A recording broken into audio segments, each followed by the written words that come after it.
here? Everybody's here. Mike, you ready? Yep, I may as well stay standing. Absolutely. We're going to call meeting to order. We're going to stand for the Pledge of Allegiance. I pledge allegiance To the flag of the United States of America and to the republic for which it stands, one nation, under God, indivisible, with liberty and justice for all. Thank you. All right, we got the AC going. Thank you all for coming to today's meeting, Tuesday, June 28th at 7 p.m. Public announcements.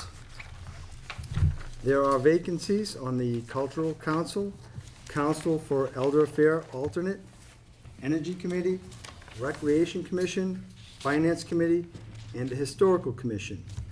Applications for appointment are available online at www.hanson-ma.gov or in the Selectman's office. We have, just, Mr. Chairman, Sure. if I could Mr. so Neal. note, we also have a vacancy on the Indian Head and McQuon School Priority Repair Committee. Very good. Thank you, Mr. Young. So the Treasurer Collector's Office will be sending out tax bills on Thursday, June 30th. Happy days. Payments are due August 1st and can be made by mailing using the envelope provided online at www.hanson-ma.gov. Excuse me. In person at Town Hall during regular hours, business hours, or by delivering to the convenient drop box in the front of Town Hall.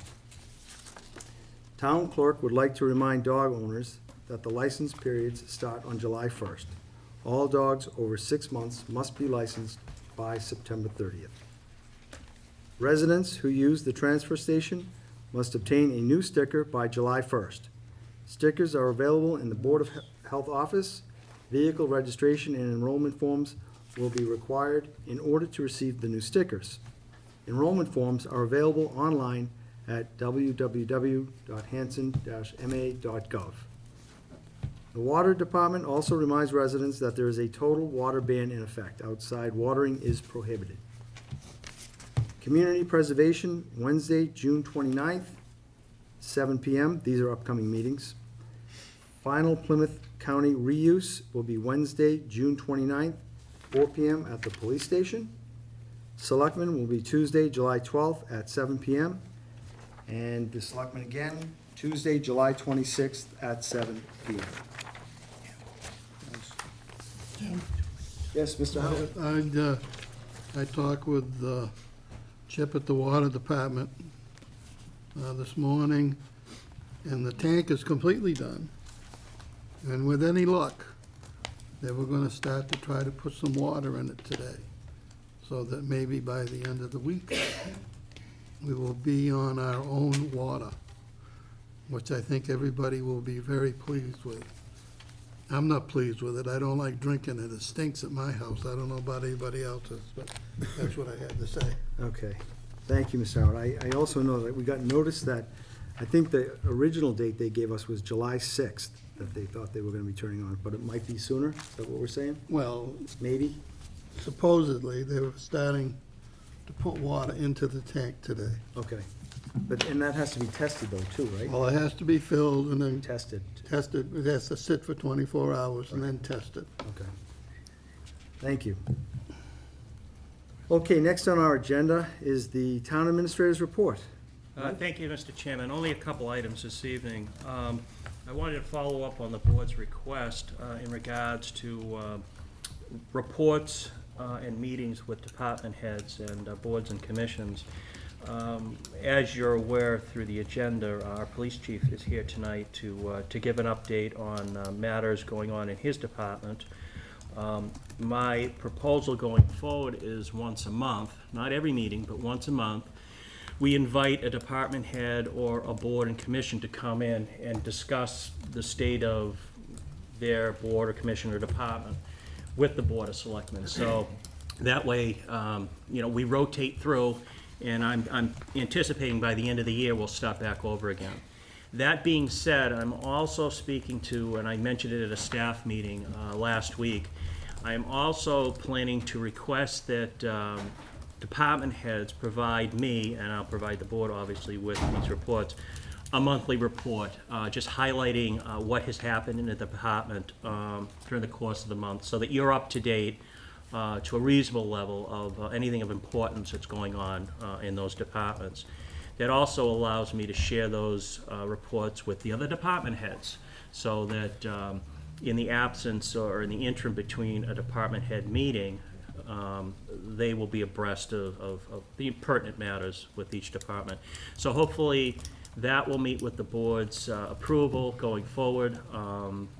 I certainly welcome any comments or suggestions from the board, but this is a policy that and a method that I've used in past positions like this, and it seems to work fairly well. Thank you, Mike. Go ahead. Do you have more? Yeah, just a couple of quick other things. Mary and I met last week with Seth Pickering to discuss the potential of the town of Hanson becoming a green community. It will take a little bit of work, but basically what that will allow us to do is to get a considerable amount initially in grant money to do some cost-saving measures or some energy-saving measures that lead to cost savings, and then potentially lead to a decent amount of money going forward that the town would be eligible for. My understanding is there, just today, several $1 million were awarded, I think about $8 million in total across the Commonwealth to communities that have this designation. The town of Hanson could be looking at potentially up to, in total over the course of the next few years, $500,000 to $750,000 that we could put into, again, energy-saving sorts of activities and projects. In addition to that, we also discussed the possibility of acquiring through grants at potentially no cost to the town of Hanson, the way, depending on the way that we structured it, electric cars for use by departments. That would be, we'd also put a charge station here at Town Hall, which would also be covered by the grant money. Again, for excursions within the town. Electric cars, as you probably well know, don't go too far, but if we're only talking about the boundaries of the town, it could make an awful lot of sense. And again, the way we would try to structure it is it would be at zero cost to the town of Hanson. Something we need to look into a bit more, but I wanted to throw it out there to let you know that that could be in the offing. We got an email today from the MMA, and I was aware of this anyway, that state revenues are coming in woefully short this year, well low of the projections that the state had put together, almost $1 billion short, they're thinking. And what that has done on a couple of levels, it's delayed the process of the state approving, as you can well imagine, its final budget. But it has also brought in concerns in every city and state, city and town in the Commonwealth as to whether or not the state is going to be able to live up to the local aid projections that have been given consistently in the House, the Senate, and the governor's budget. My understanding has been that the Baker administration has put forefront as a priority giving money back to the towns and the cities and towns through the local aid. What I will be doing is I will reach out to our state legislators to make sure, and I doubt that they need any coaxing, but to make sure that they support whatever measures they need to keep the money in place, that we and just about every other community has based the fiscal budget that we're going into for 17. So I wanted to make you aware of that, and I'll keep you up to date on that.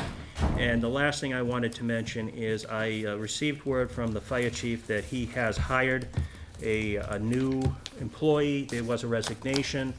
He went through the process of interviewing some of the call guys, has made a determination on a hire. He will be coming before the board to do an official ceremony and pinning sometime in the next month or so, but I wanted to make you aware that we had a resignation and we have a hire, or he has hired another gentleman to take that person's place. So, and that's all I have, sir. Thank you, Mike. I actually spoke to Chief Thompson. He told me the same thing, so thank you. All right, moving on to the next item on our agenda is new business, appointment of police officers Christopher Dominguez and Brent Peterson. Mike? Good evening. Hi. I came in front of you a couple of months ago requesting to give these two young gentlemen conditional offers of employment, which the board did vote. The conditional offers were that they passed a background check, medical, psychological eval, and in the circumstance with Mr. Dominguez, that his Florida police certification be accepted here in Massachusetts. A few weeks ago, I went in front of the MPTC that oversees all the police training. They granted the waiver, in which case both Brent and Christopher are both made the hurdles we asked them to do, and I would appreciate the board making a final appointment to appoint both Brent Peterson and Christopher Dominguez as full-time police officers with an effective date of July 10th. And I have to add one more thing, because we made a mistake last time we appointed somebody. Can you appoint them as both full-time police officers and liquor control agents? Liquor control agents is kind of a, lack of a better term, it's kind of a loophole in the law that allows the officers to investigate liquor establishments on the behalf of the licensing authority. It just helps us if they stumble on something in the middle of the night and the lawyers pull the thing out on us saying they weren't liquor control agents. Yeah, I remember we did this for the other officers too, Yes. didn't we, Chief? Okay. But my request had best been for the full-time police officer, so. Okay. I'd like to entertain a motion for the final appointment of full-time police officers and liquor control agents, Christopher Dominguez and Brent Peterson, So moved. effective July 10th. Second. Motion's been moved and seconded. Discussion? To vote, all those in favor? Aye. Aye. 5-0, Mary. Thank you very much. Okay, next item we have is the approve the mutual aid agreement for the police department. Just a Big night for you tonight, Mike. brief, I know, I take up the whole first half of the agenda, and I haven't even gotten to my report yet. A mutual aid agreement that I'm requesting you to sign. There's a case law in Massachusetts, it goes back over 20 years, it's called the LeBlanc case, that basically says that we only have police powers in our communities. And outside of our communities, it's only under certain circumstances and conditions or requests that this can happen. As issues have come up over the years, a lot of what are called LECs, law enforcement consortiums, have developed, and we've joined one called SEMLEC, Southeastern Mass. And we pool our resources to develop different teams. For example, SEMLEC has a dive team. They have a search and rescue team. They have a SWAT team. And each community gives into that somehow, whether it's by, in our case, we have 2 members on 2 different teams. It can be sharing equipment, there can be a number of things that go on. Because of LeBlanc, and this came up recently when we had to call out the search and rescue, when the officers come into town, they're coming in under mutual aid under my request. This helps us across the adjoining communities that have signed this to allow the officers to have police powers in those other jurisdictions. And it spells it out in very specific terms so that it protects us if somebody comes in from another town, so that we can't have somebody being a cowboy or rogue coming in and doing their own thing. There's certain conditions for it. We already are part of a mutual aid, a permanent mutual aid agreement through OGPAC, which is an anti-crime task force. So this is similar in a lot of ways.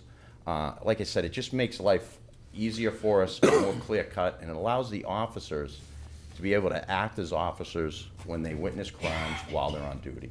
It's kind of summing up about 6 pages that lawyers put together. It's summed up that way. So a number of communities have signed it. This has been around for about a little over 2 years. I waited to sign it because when it first was put out, various town councils had some issues with it.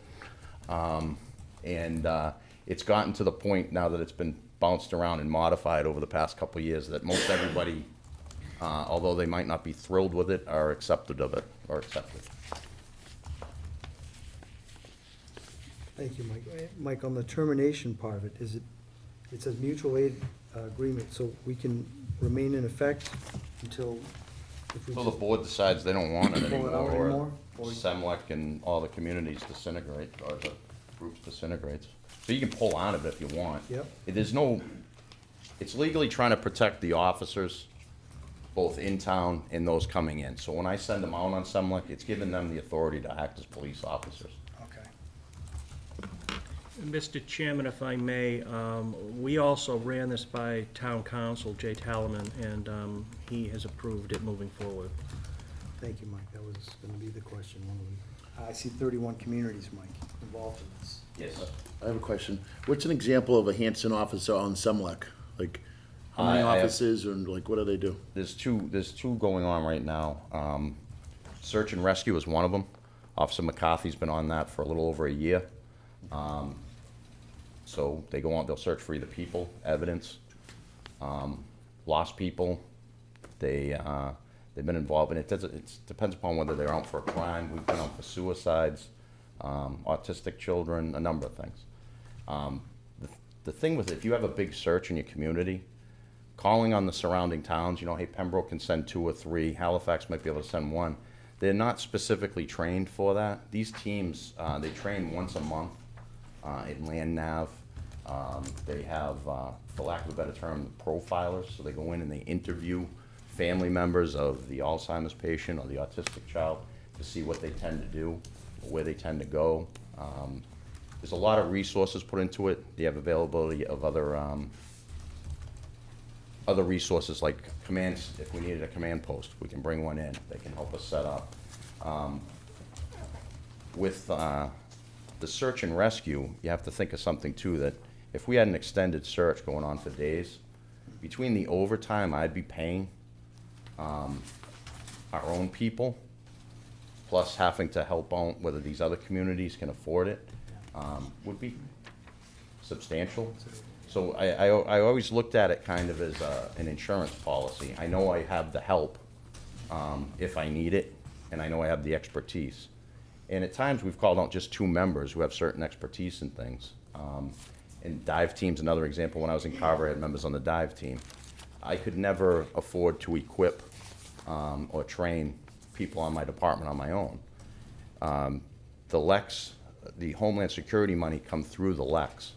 So we wouldn't get that money or be eligible for that money or that equipment either. So most of the equipment is taken care of.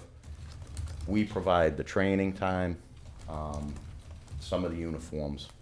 But for the most part, the amount of money it costs me for the benefit we get is substantially low. It's pooling and regionalizing your resources. The other unit we have is they're starting it's called a MOP unit, a motor unit. So it's motorcycle for escorts, crowd control. That unit we started developing about a year ago.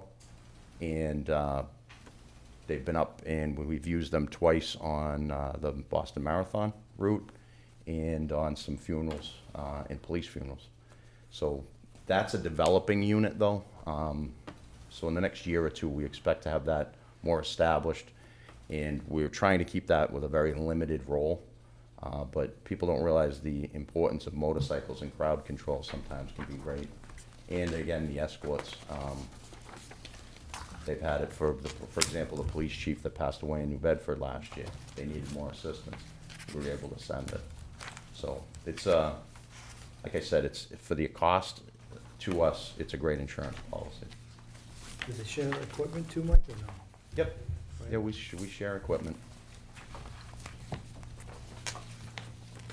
All right, so you're looking for this board to, well, we'd like to entertain a motion. Now, is it the Board of Selectmen who sign it, Mike? Yes, you have to enter into this mutual aid agreement.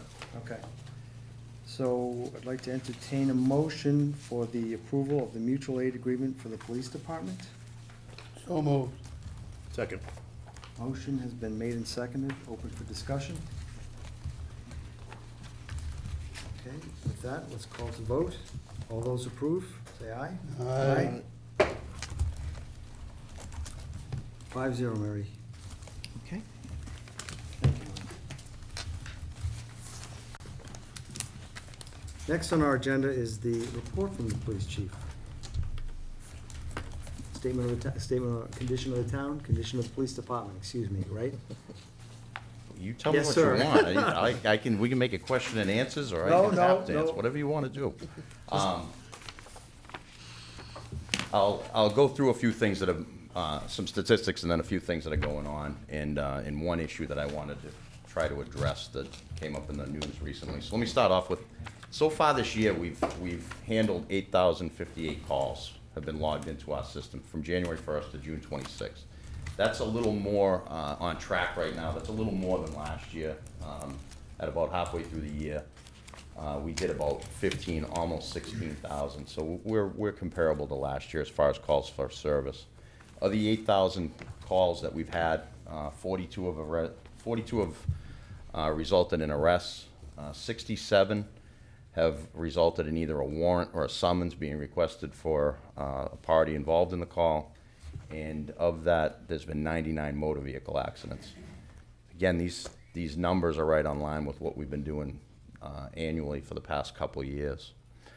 Some of the other numbers is 257 traffic offenses. Now, that's not citations. That's actually offenses. You can have multiple offenses for a citation.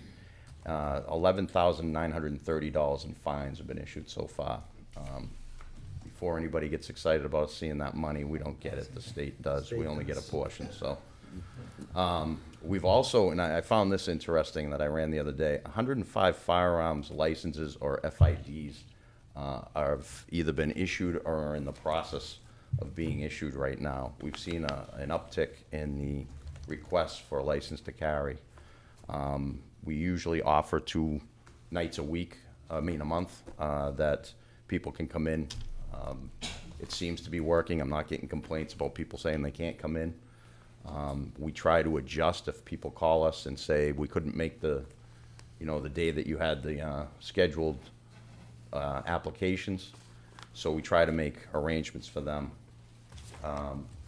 Use of force, that's been big in the news, and we track that every time there's anytime there's any type of use of force. The officers have to fill in a separate report for me to allow me to track it, as well as the tasers. And usually the use of force, since we've gotten the tasers, the electronic control weapons, it's usually they've used the taser. And you don't see the hands-on issues that we used to see. In 6 months, we've only used the taser 3 times. That's down a little bit from last year. That's not surprising to me. Quite often, people realize the officers have the taser. They have a brief discussion with them that they may use the taser, and people usually comply with our commands upon that. They're really a great tool. They've been working very well.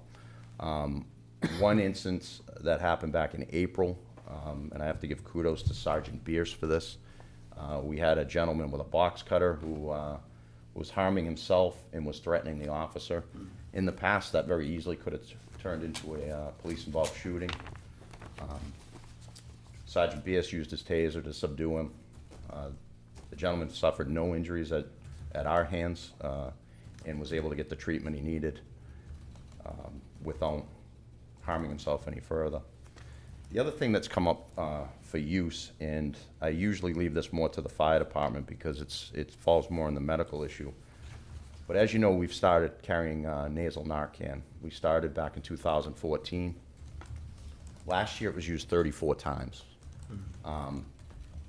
That's 34 doses. Does that mean it was 34 overdoses? No, that means we used it 34 times. We're starting to see that we need to use the nasal Narcan more than 1 dose on people at times.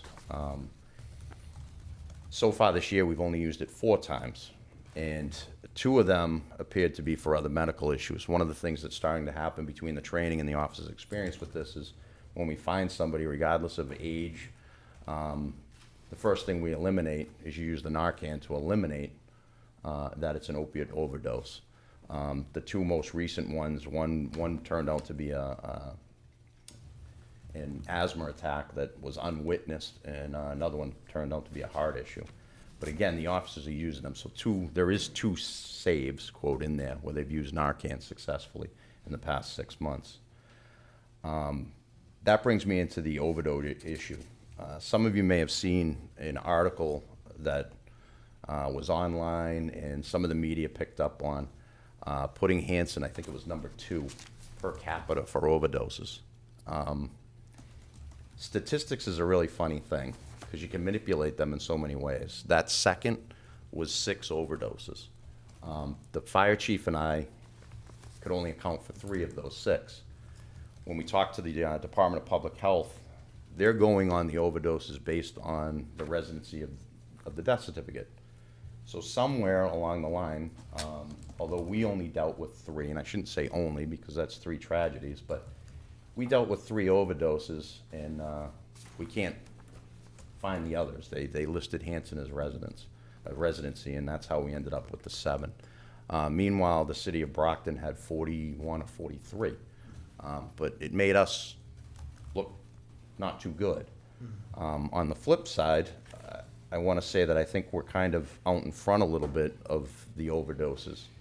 I had the opportunity back in April. I was invited by the district attorney's office to go down to Atlanta for the National Prescription Drug Abuse and Opiate Conference. It was very interesting because they brought in not only law enforcement, but medical, treatment, people for treatment, medical, and counselors. So I was able to at least get an idea medically, why is some of this going on? Psychologically or counsel-wise, how do we reverse this? And some of the things that came out of that, we've been fortunate enough to piggyback, so to speak, on a program that started in East Bridgewater called EB Hope, where they have a drop-in center 2 nights a week. I'm sorry, I keep saying 2 nights a week. 2 nights a month. It's the first and third Thursday, I believe, at the Community Convent Church, 400 Pleasant Street in East Bridgewater. So family members can go there to get information. They can also get trained in the use of nasal Narcan. They can get ideas on treatment centers, and there are counselors there. The other thing they have is if somebody is a user and they're looking for help, they can go there and be lined up with a counselor. Excuse me, and they also try and line them up with beds and treatment facilities. Right now, one of the biggest obstacles for anybody trying to get help is trying to get a bed. There's more people in need than there are beds to treat them. And MASSAC, which is Bridgewater's Substance Abuse Treatment Center at the prison, which only handles males, basically they've gotten to the point where they're just bringing people in, detoxing them, and setting them out again. That's just a recipe for failure. Obviously, they need treatment after this, and they need some type of follow-up and support. So one of the things that we're tracking, and I've spoken to the Plymouth chief. The towns of Plymouth, Carver, and Middleborough got a grant to do a pilot program that they're trying to work with High Point, a treatment facility, where after every overdose, they're going to the household to speak to the family or to the person who overdosed and offer them help. They try to do that within 24 hours. The research that we've been told says if you get to them within 24 hours of an overdose, they're more apt to be able to go in for help. So we're combining some stuff that's going on with East Bridgewater's EB Hope and with what Plymouth, Carver, and Middleborough are doing. And a number of chiefs and the sheriff and the district attorney, we've been meeting monthly to try and problem solve with this and come up with some ideas. Right now, we're kind of in an issue trying to get better data collection. One of the agreements we've had is if I have somebody overdose in Hanson now, before it was we had somebody and they went back to Plymouth or Whitman or wherever they lived. We weren't really sharing that information. Now we're starting to share that information for both the help of the person who overdosed, and also we're trying to go in there to speak to the family members and those people to see where the drugs are coming from to try and track it back upstream. Some people are cooperative, some aren't, but we're getting more involved with and following up better in the hopes of getting these people the treatment they need. Having been down in Atlanta and talking to people from all over the country, Massachusetts or New England in general, Ohio and West Virginia have really been the hotbeds for this. They've really been slammed. And from speaking to people from those areas, we're ahead of the game in a lot of ways. One other interesting thing that that I learned was West Virginia started a program based on Child Advocacy Center that's in Brockton under the district attorney, where there's kids in these homes that aren't having their needs met because they have a parent or a sibling that is addicted. And you're having a lot of grandparents now taking on the role of parents. So these kids, the stability in their life and the children's lives isn't optimum. So West Virginia came up to the Advocacy Center to see what they were doing and picked up a lot of their programs, but they added an interesting piece to what the DA's office was doing, and they partnered with the schools. We can't tell the schools that we were at somebody's house for whatever reason. Right. So they came up with a way legally to get around it. I know there's a lawyer in the audience, and maybe he'll yell at me if we won't get through this in Massachusetts, but they came up with an interesting thing where every day the officers would fax to the schools, John Jones, handle with care. Well, the handle with care meant that they had some type of interaction with the police. Could be that he was out in the street and they talked to him. Yeah. It could be that they went to the house for a domestic. It could be they went for an overdose. Right. But that gave the guidance counselors and the teachers a message to be able to say, well, why is Johnny acting up today? Or why is he so tired today? Well, he was up for 4 hours because the police were ripping apart his house on a search warrant. The kid's not going to be too good in school the next day. So the schools down there, and it was Charleston, West Virginia, which after speaking to them doesn't seem like a place you'd want to move to. No offense, but it didn't seem like a community that was hot on the real estate market, put it that way. But they said that they were seeing a marked improvement in the discipline in the schools and the kids' grades and the overall better atmosphere in the school based on this. So it's a really simple solution to a bigger problem, or at least part of a solution. So there's some interesting things that we learned down there that we're going to work on, and I've already talked to the school about it. We're going to try and start working on doing that here. And again, we're not violating anybody's privacy, but at least it's giving that kid an opportunity that, he's not going to be double victimized by being in trouble because he's tired or acting up when there was a reason he was tired and acting up the night before. So, moving on, some of the training that's gone on in the past few months, all 4 sergeants have been attending a program called FBI Leader. It's the Command Institute, teaches supervisory skills, discipline, internal affairs, liability, how to deal with problem employees and leadership. There's a series in the of leader classes. I've gotten, so far, most of the sergeants have been to 2 of them. I plan on getting them to all 3 of the series. It's called the trifecta, and it's kind of a big deal for those that take part in it. But that I can only basically get them to one class a year, so it's going to take me another year to finish that. Going back to the tasers, one of the things we do is, at least annually, we retrain with the tasers.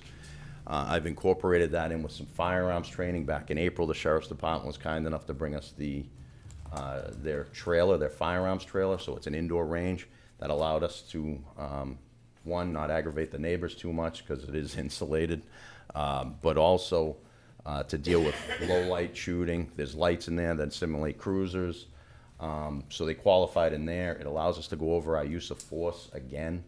I'm having them qualify with the handguns twice a year now, and going over the use of force twice a year, which is a kind of a best practice, and the insurance company was happy with that. And also we would do the taser training at least once a year.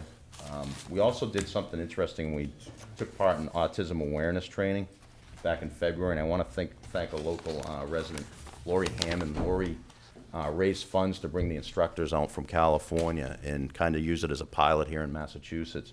So it gave officers ideas on how to deal with people with autism. If you've read it all about this, the people on the autism spectrum, or being diagnosed on the autism spectrum, is going up and up every year, it seems. So we're trying to focus some of our training on specializing with some of the people in the community that really need it.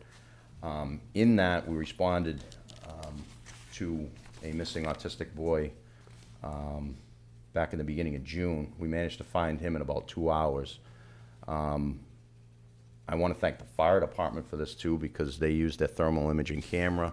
That with the state police canine located the young man, but we had canines from as far away as Rainham, as well as officers as far away as Seekonk.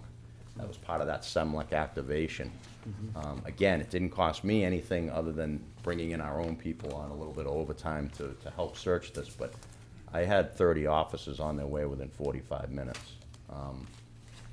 And again, it came out positive. It was, I think that training that we did with them, as well as having our own officer trained in search and rescue to be one of the immediate people there to point us in the right direction, was a big help too. So Officer McCarthy and Officer Calogero did an outstanding job with that.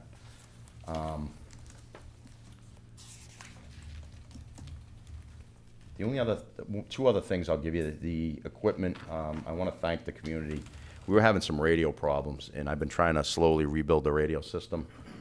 Town meeting last October, you gave me money for a new repeater. That's since been put in. This past Springtown meeting, you gave me money for portable radios. Those have come in. These things are also the next generation. We'll be able to switch over to digital. We were also having problems because East Bridgewater has switched over to digital, so we weren't able to talk to East Bridgewater radio to radio. We have that ability now through the portables. Going forward, I'm working on trying to come up with a plan and probably be in front of you all again in October to try and take care of the station itself, the consoles in the station, as well as the mobile units and the cruisers. If we did this all at once, I did it in Carver, and it was close to $250,000 to overdo.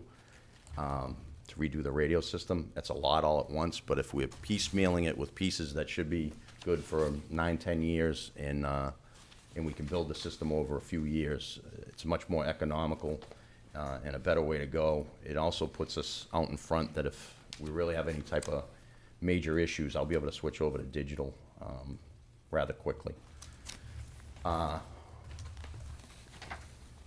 I have no, the building's always been a problem for me. We've had no major issues this year. I know in the past couple of years, I spent $50,000 trying to get the heat and AC right. We did have an issue Christmas Eve, of course, where one of the units let go and flooded the evidence room. Right. Which then caused us a rather big problem in having to deal with the attorneys, discovery, damaged evidence. Luckily, nothing was destroyed. Other than a small amount of drugs, which was documented properly and dealt with the lawyers. That being said, I just brought in a company in the past couple of weeks that is auditing the evidence room to make sure we're dealing with our evidence and property properly, we're accounting for it properly, and that they're going to review our policies and procedures to make sure that we're doing the best we can and give us suggestions on way to do it better if we need to. And you tried to look for a different location too, and it didn't work out, is that right? Yeah, no, that's never gonna happen. Yeah. I can't. I mean, within the police No, I department. can't, I can't. Yeah. There was no way to move that unit. There's no way to build.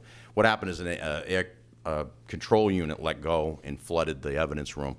There's no way for me to put in a false ceiling to drain the water someplace else. There's no way to move the evidence room. It just shouldn't have been put there. It is. We're just gonna try and, I've talked to the HVAC about possibly replacing the part that lets go, you know, in a couple of years, whether it needs it or not. But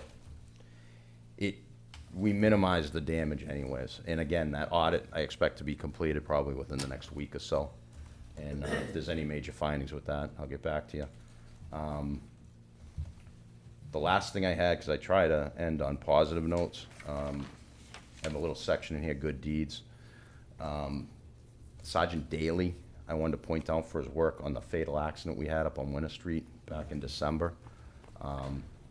That investigation took us through a grand jury, investigatory grand jury, that finally came up with a indictment, and we could finally charge that party with the felony charges. He did a very good job. He worked very closely with the DA's office. And I wanted to thank the Hanover Police Department as well. They were very helpful. Officer Frazier, if any of you know Billy, the school has done nothing but praise him for his work with DARE and the school resource officer. He's also constantly reaching out into the community and doing a very good job. I mentioned Officer Caligero taking care of the autistic youth. Detective O'Brien did a search warrant back in April on Spring Street where he got over 4 pounds of marijuana, a little over $4,000 in cash. And this was the interesting thing in it, 40 pounds of edibles. The gentleman was making hashish oil and then baking that into the edibles. So we had Rice Krispie treats and brownies and cookies and lollipops and all sorts of neat stuff that went right into the evidence room under lock and key, so nobody ate it by accident. And it was kind of funny in that we took a little heat on the internet. Not that I pay much attention to negative feedback from the internet, but people saying it was only marijuana. Yeah, it's only marijuana. It's illegal.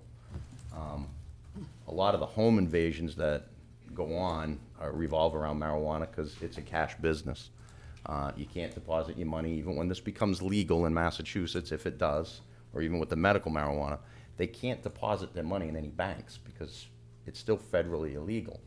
So I talked to a friend of mine out in Colorado, and they said they're going into the old mines, and some of these distributors are like building vaults in the old mines, and they're squirreling away cash. It's like the Depression again. I mean, you start digging up mason jars in the backyard and stuff.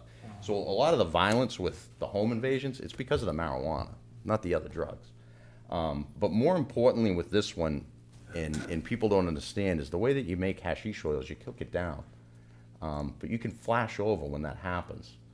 The house he was in was built, I think, in the 1800s. That thing would have gone up like a book of matches. So I know the neighbors were happy.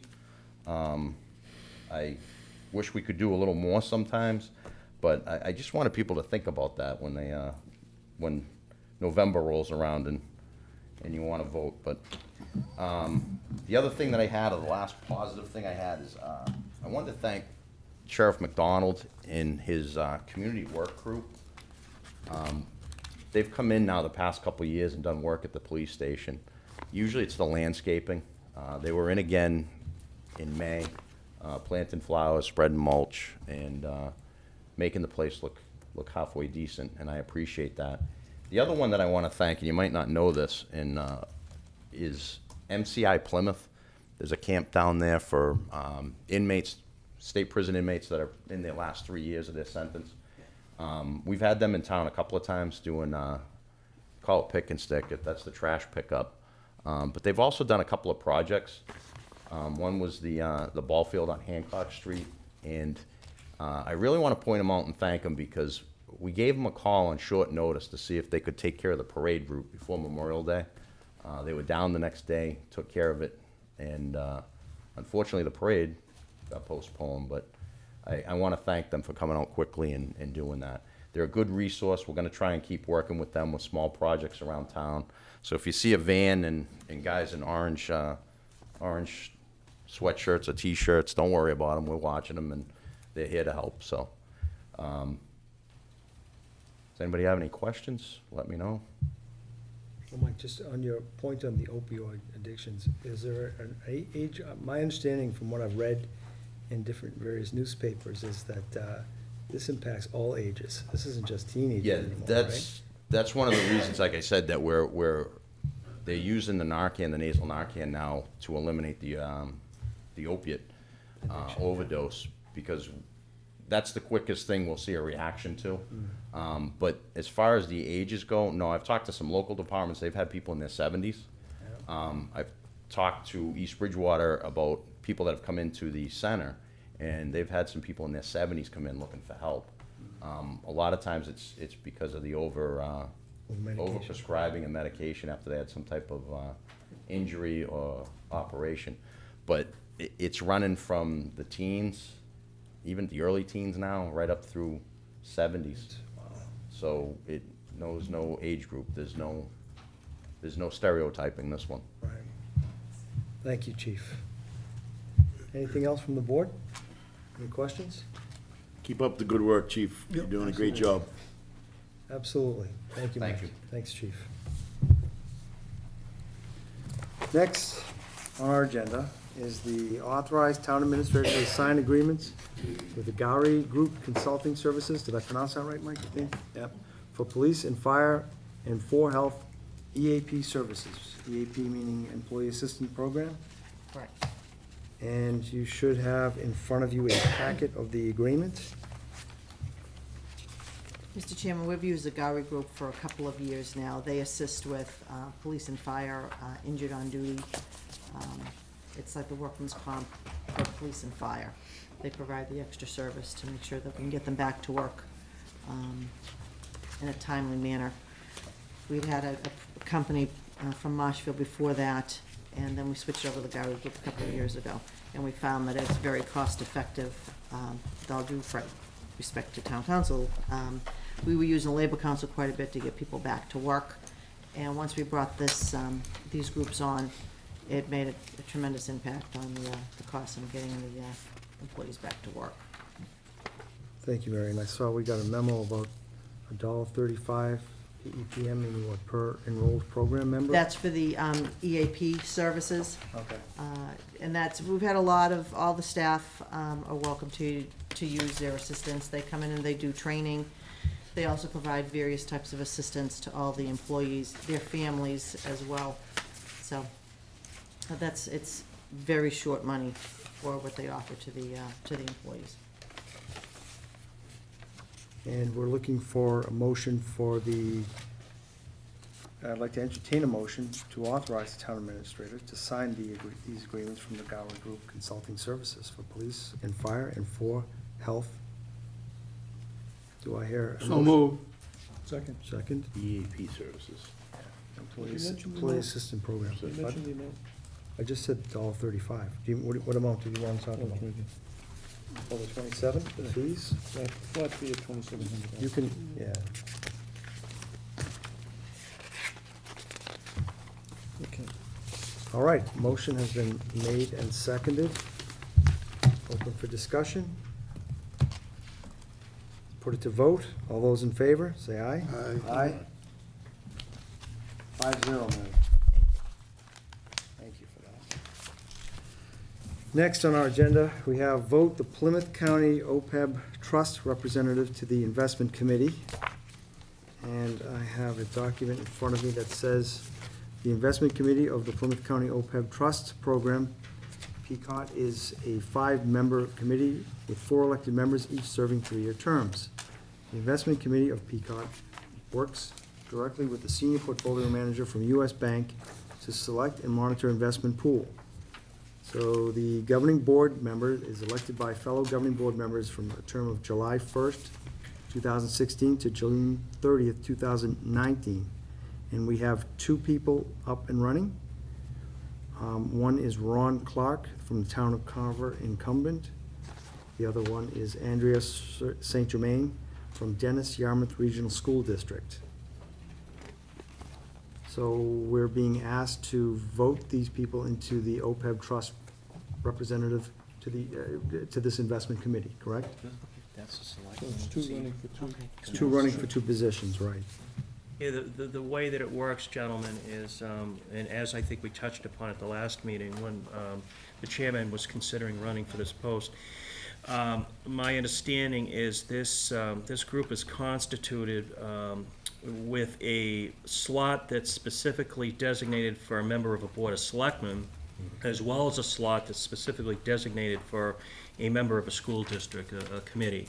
So you're actually voting for these 2 people to fill 2 seats, and these are specific seats for what they do with the positions they hold. So they're not running against each other. Right, right, even though it says Ron Clark was the incumbent from the town of Carver, so, okay. So we need to vote for them to be part of this investment committee, correct? You can choose to vote, obviously, you don't need to, but the request from this group is that the board consider voting one way or the other.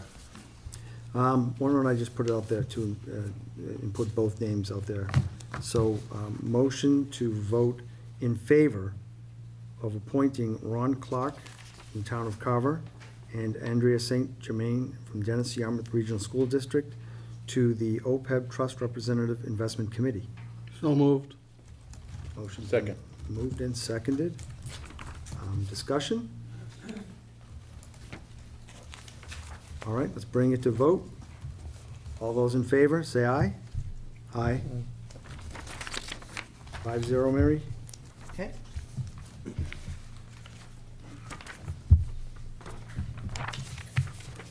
Okay, next on the agenda is the appointment resignation to accept resignation of Brad Curlin from the Conservation Commission effective immediately. And so he writes, Dear Hanson Board of Selectmen and Hanson Conservation Commission, it is with regret that I tender my resignation from the Hanson Conservation Commission effective immediately. I am grateful for having had the opportunity to serve in the commission of this fine organization for the past 2 years. I offer my best wishes for its continued success. So I'd like to entertain a motion to accept the resignation of Brad Curlin from the Conservation Commission With regret. with regret. I'd like to entertain that motion. So moved. Second. Motion's been made and seconded. Discussion? All right, all those in favor, say aye. Aye. 5-0, Mary. Thank you, Brad. It's a pleasure to talk to him several times. Okay. Next on our agenda is vote the annual appointments, and in front of you, gentlemen, you see a list of the fiscal year 2017 appointments, which includes the position, the first, last name of the person, the position being obviously the department, when their term ends. All of them are listed accordingly. I think some of them some of them say 2019 though, Mary, but that's if they're reappointed in there, is that Right, correct? right. That's what their term would be if they're selected to be Okay. reappointed. And on the far right column, you'll see the length of the term, either being 3 years, 1 year, 2 years, or how it is listed for each row. We also have highlighted rows that represent the Board of Selectmen members to these committees. Correct. And you'll see some highlighted names as well, that, like vacancies. The last list you had seen, for example, the Cultural Council, we had 2 names there. They notified me after it was posted that they didn't want to be reappointed, so now I changed it to vacancy. I see. Same with the Historical Commission. A gentleman actually moved out of town, so his name came off, and I just put it as a vacancy. Gotcha. And the bold items with regard to Mr. San Angelo being there, that's no longer either? Right. That was a position that was held due to his position as town administrator. Okay. Those 2 places were for the Economic Target Area Committee? And I removed you because we already voted you in the position, so that's Yep. enough. Thank you. Mr. Chairman, if I may, you'll also notice under Parks and Field Commission that Selectman Mitchell is listed. In speaking with town council, Selectman Mitchell cannot be reappointed to this board as a voting member. What I have spoken to town council about was a way that Selectman Mitchell could still, is my understanding, he's a very valuable member of this commission, he could still participate. So, 2 things. I would ask the board to consider appointing Selectman Mitchell as a Board of Selectmen liaison to a non-voting member of this particular commission. And that we look, if it's the board's desire, that we look in the next available town meeting to consider changing the bylaw regarding the Park and Fields Commission to allow a Board of Selectmen member to be appointed as a voting member, as you have in some of the other committees that obviously you appoint members to. So it's just a matter of going forward and making that change at the next available town meeting to allow Selectman Mitchell to return to a voting status. But in the interim, in the interest of keeping his involvement in that committee, that commission going forward, I would make that suggestion to the board. Didn't we, Bruce, do we have a specific bylaw that says that cannot be, or no? It is Parks and silent, Fields Was it- has its own bylaw. and it is silent on a board member's Position? participation. And again, in consultation with Jay, you know, the position, the opinion is that since it is absent that particular language, and it is language in some of the constitution of some of these other committees, that it's not an action this board can take at that time. Hence, my suggestion of an alternative for at least the time being. Okay. And that would have to go in front of the town people to be voted on, correct? But to change the bylaw, yeah, I would have to. So I'd have to step down as chair until town Yes, meeting changed it. yeah. Okay. Does Jay have anything to add to that? No, not too Jay. much. It's a combination of all the ethics Oh, yeah, laws that's- and the yeah. appointment powers. Because I've seen it in the ethics laws that, Yeah.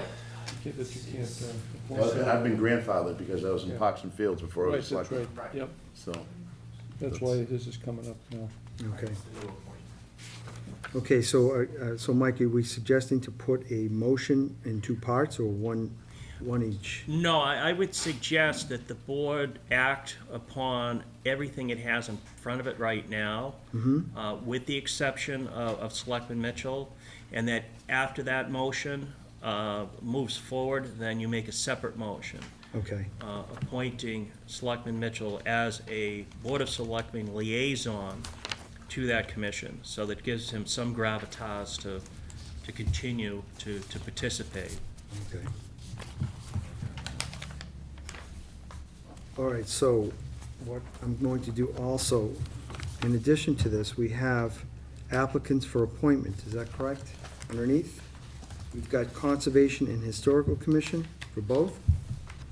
We have 4 applicants for Conservation, and my understanding is we've had one withdraw. Is that correct? Correct. Mr. Boyle notified me that he is on another committee and doesn't want to stretch himself too thin.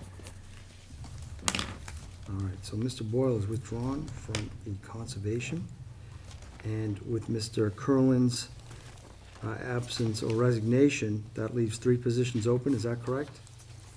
Or are we only filling for 2, right, is that right? Since this one is, We we're have two, filling we 3. have 2 positions that are scheduled for reappointment, and Appointment. then Mr. Curlins would make the third. Right, Yes. and we're doing Mr. Curlin's tonight as well. Because his- We can, yeah. Can we or no? I'm not sure, that's what I'm asking, if we, Well, we've been advertising that we have a vacancy on, on the Conservation Commission, okay? had we? Wait a second, let me just look at Yep. my minutes. And for the Historic Commission, actually, I'll tell you what, I'm going to, so what I'd like to do then, if you guys are in agreement, is I'm going to probably vote on all the positions with the exception of Parks and Fields, Conservation and Historical Commission. What's up? It's, what about it? It says Bruce Young, right? It's lined out there for some reason. What do you mean lined out? Yeah, all the selectmen. are it's just in- highlighted because All you're our selectmen. selectmen, the names All are the selectmen, highlighted. Yeah, Mary just did it Right, I because, highlight them, the Yeah. board, the members can change, they don't have to be on the committees if they don't want. I just Right. wanted to point out all who you these highlights guys are the are. selectmen, All right, so you're special. well, lost in translation, yeah. Yeah. Yeah, I'm No lucky. worries. So to recap what I just said, I think what I'd like to do is probably move on the appointments and positions for all the boards listed on the attachment, with the exception of Conservation, Historical, and Parks and Fields. Does that make sense? Historical. Mr. Chairman, Yes. I neglected to pick up a schedule of names on my way in here. Is there one available In the front? I think there's usually one in the front. Yeah, usually, I had some agendas out there on the, On the front, Yeah. Thank you. we do have a couple with Mr. St. Angelo's name on it. Yep. If we want to, should we put those to hold too, or we just Well, make, or do we I make just those didn't know how you vacant? wanted to address it. If you're gonna vote it as a group with those exceptions, I just wanted to point out that Ron's still listed. So these ones with Mr. San Angelo, he was there obviously because he was a TA. Mike, would you take these or no? Yes. So, okay, so, so sticking to my original plan, which is to vote for all departments except Conservation, Historical Commission, and Parks and Fields. On those positions and departments where it is Mr. Ron San Angelo, I would entertain a motion to first place Mike McHugh in that position. So moved. Second. Okay, so we're gonna vote on that first, Mary, then we're gonna vote on all of them, okay? All right, so motion has been made and seconded. Discussion?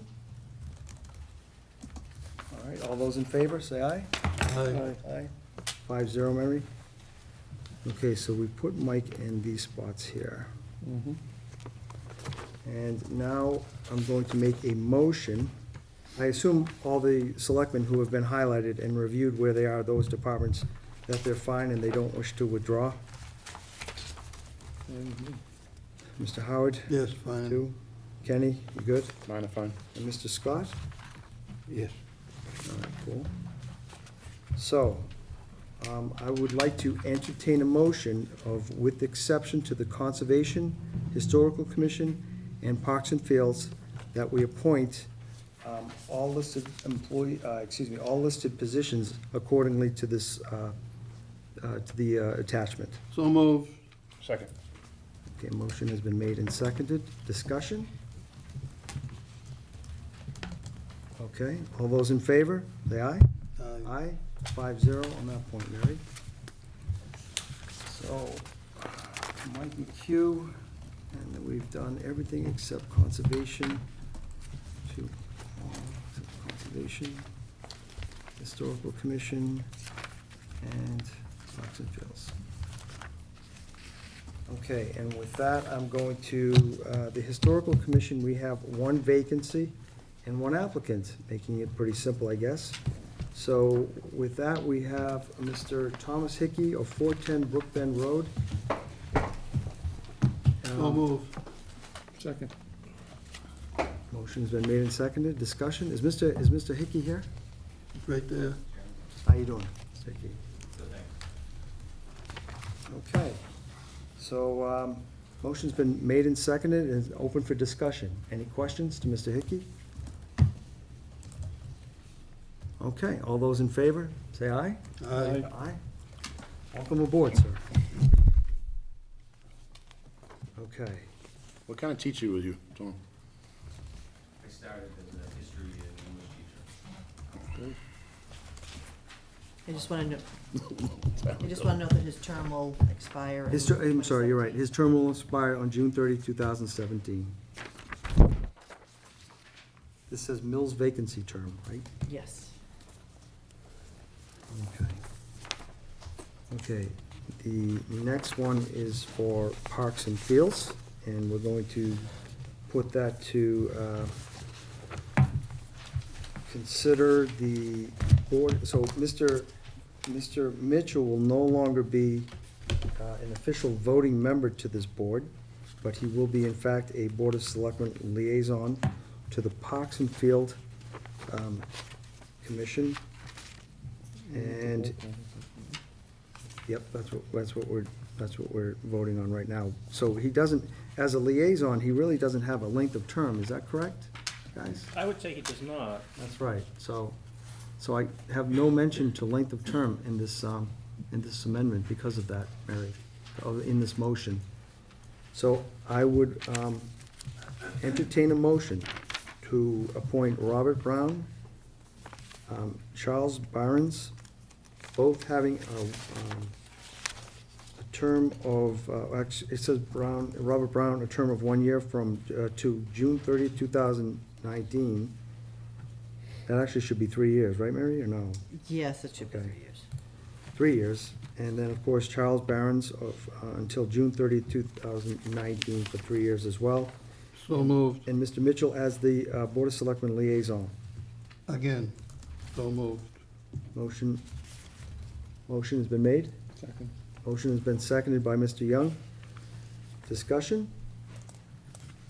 All those in favor? Aye? Aye. 5-0, Marie. Thank you. You're welcome, sir. Do you want to, did you want us to motion, Mike, for the change of bylaw, or was that more or less a No, consensus? no, that's. Consensus of the board? Yeah, yeah, my indication is, unless you say otherwise, that the board would like us to, like the administration to start taking a look at how we would That by- word that and whatnot, and obviously you'd have to go through a few other channels, but if it's, I don't need a motion if it's the board's desire for us to go in that direction. Sure. Right, so just a consensus, I think it Yeah, might be worth yeah. something looking into. Mr. Chairman? Excuse me for a second. Could you stand up? Jim Hickey, Perry Ave. Thank you, Jim. If there's going to be a bylaw change, would it go just for Mr. Mitchell on Parks and Fields, where he was a member of Parks and Fields and now is a selectman? Or would it go for all commissions and all committees in towns? That someone that's involved in a committee then becomes a selectman, would they also be able to stay on that committee or commission No, as a All the liaison? bylaws are separate. So every single one would be a separate issue? yes, Bylaws are separate per department, right? that's correct. That's No, right. this would not be omnibus, it would be for this one specific board. So if it were to happen again, it would be a separate issue to go Yes. in front of town meeting? Yes, it would. It could be proposed by that committee. So, all right, so the general consensus on Good next. question, though. I'm sorry, somebody else had a question? No, that was a good question he asked. Oh, Just in case, if I can. yeah. Okay, moving on to the next item, I have conservation. We have 3 appointments and 3 people requesting to be appointed. We have Ms. Sharon Laporte of 1202 Main Street, a William Woodward, 172 Indian Head Street, and a John Kemet of 83 Bay State Circle. Mr. Chairman, I'd like to make a motion to appoint Sharon Laporte to the Conservation Commission. Motion's For been the made. term to expire June of 2019, right? I believe so, yes, 3-year committee. Yes, sir, that is. Motion's been made. Second. Motion's been made and seconded. Discussion? All those in favor? Ms. Yes, Kemet, could I'd you? like to know whether Ms. Laporte has done any work in Hanson, specifically on the Main Street property. Ms., would you stand and just mention your name, please, for the public? Yep, Laura Kemet, and 83 Bay State Circle, and I'd like to know if Ms. Laporte has done any work on the Cranberry Building, which of course is the site of quite a bit of contention, particularly with the Board of Selectmen. I don't know if that, Talking about? I'm not so certain that's, I think that's more maybe an observation than it might be of anything It would be else. a conflict of interest, Mr. McGann, that's why I'm bringing it up. I don't believe so, Ms. Kemet, and I'll read to you her information on her application for appointment. It states 20 years in the environmental wetlands field.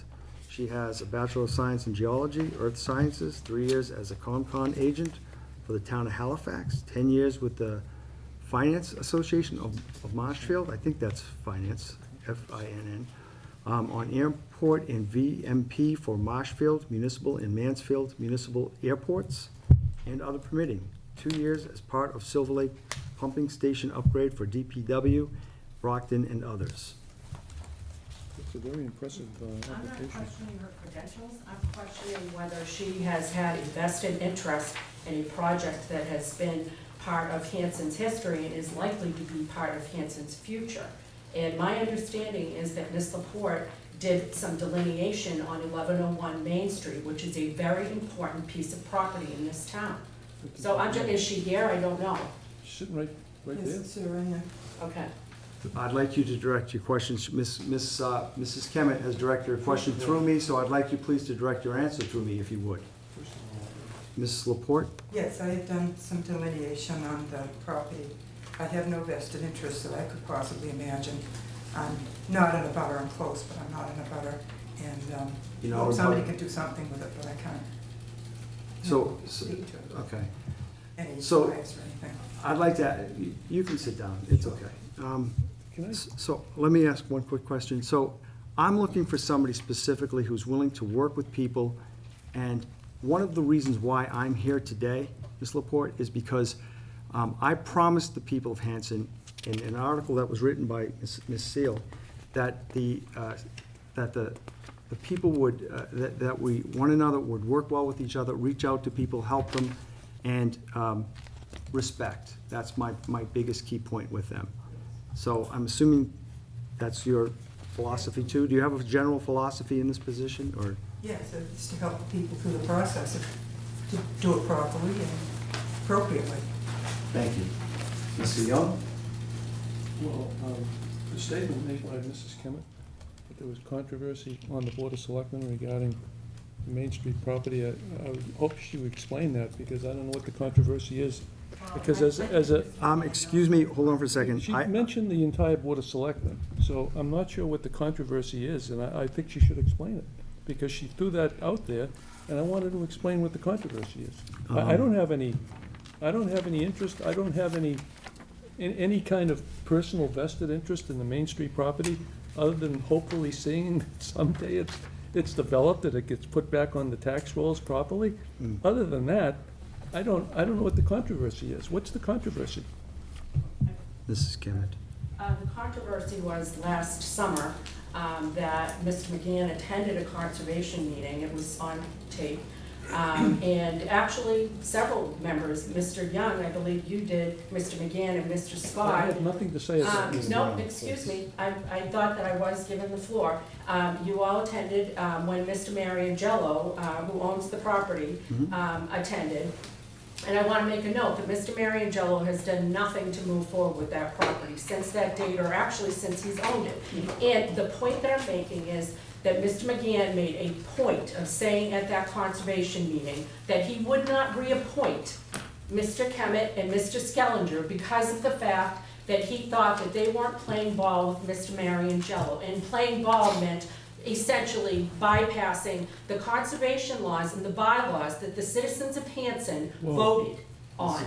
No more, please. Well, I have a real Mr. problem with what she just I, said, I'm, because that never took place. I understand, Mr. Young, and I Oh, agree, have a Mr. Young, real please. bad problem with that. I don't want you to say anything, please. Well, I'm just saying, somebody. All I have to say, You this can't make chairman, statements this, unless they're true, and that never Mr. took Young, place. please. Please.